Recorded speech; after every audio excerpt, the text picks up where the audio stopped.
എനിക്ക് മുഖം നോക്കാതെ നിങ്ങളോട് കുറച്ച് സംസാരിക്കാനുണ്ട്. മാധവ് അശ്വന്ത് ഗോക്കിന്റെ പ്രതികരണം കേട്ട് കാണും. ഒരുപക്ഷെ അത് അല്പം കടുത്ത പ്രതികരണമാണ്. നമുക്ക് കഴുത്ത് വരെ പെരുമ്പാമ്പ് വിഴുങ്ങി അവന്റെ തലയിൽ ഹാന ചവിട്ടിന്ന് പറഞ്ഞ പോലെ എന്നെയും എന്റെ അച്ഛന്റെ പേര് ചേർത്തുമാണ് എഗൈൻ എടുത്തു പറയുക. അദ്ദേഹം എന്റെ അച്ഛനെയും ചേട്ടനെയും പറ്റി ഒരുപാട് നല്ലത് അതിൽ പറഞ്ഞിട്ടുണ്ടായിരുന്നു. എല്ലാം ഞാൻ കടിച്ചു പിടിച്ചോണ്ട് നിൽക്കണം. എനിക്ക് ചൊറിഞ്ഞോണ്ട് വരണം. എന്നെ കൊണ്ട് പറയിപ്പിക്കരുത്. നിന്റെ അച്ഛന്റെ അപ്പൊ അവന്റെ അമ്മയുടെ വീടിന്റെ തൊട്ടടുത്ത് തന്നെ എന്റെ വീട്. എന്നിട്ട് അവൻ എന്നോട് ഇങ്ങനെ പെരുമാറണേ. അത്യാവശ്യം മോശമായിട്ട് തന്നെയാണ് പറഞ്ഞത്. ഞാൻ ആ സംസ്കാരത്തിനോട് യോജിക്കുന്നില്ല. അല്ല, സഭ്യമായ ഭാഷയിലൊക്കെ സംസാരിച്ചൂടെ നിനക്ക്? ഞാൻ അല്പം മോശം ഭാഷ സംസാരിക്കുന്നത് കേൾക്കാൻ സൗകര്യമില്ല. പക്ഷെ എനിക്ക് ആകെ ഒരു കാര്യം ചോദിക്കാനുള്ളൂ. കോക്കേട്ടാ, ഇതെന്തും മറിമായും കോക്കേട്ടാ, കോക്കേട്ടാ, പക്ഷെ യാതൊരു വിധത്തിലുള്ള ഒത്തീർപ്പിനും നീ ശ്രമിക്കണ്ട. ഞാൻ അതിന് തയ്യാറല്ല.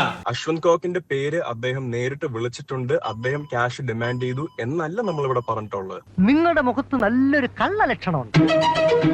മീഡിയയുടെ സൈഡിൽ നിന്നായിരുന്നു വേറൊരു എമൗണ്ട് അശ്വന്ത് കോക്ക് ഇങ്ങനെ കോട്ട് ചെയ്തിട്ടുണ്ടെന്ന് പറഞ്ഞു വന്നത്. അത് നമ്മളാരും അല്ല, ഞാനും അല്ല, പ്രൊഡ്യൂസറും അല്ല. നീ അങ്ങനെയല്ലല്ലോ നേരത്തെ പറഞ്ഞത്. എന്നോട് ചോദിച്ചത് 1 ലക്ഷം രൂപയാണ്. 1 ലക്ഷം രൂപ കൊടുക്കുകയാണെങ്കിൽ അശ്വന്ത് കോക്ക് നെഗറ്റീവ് റിവ്യൂ പറയത്തില്ല. എനിക്കും ശരിയാവില്ല.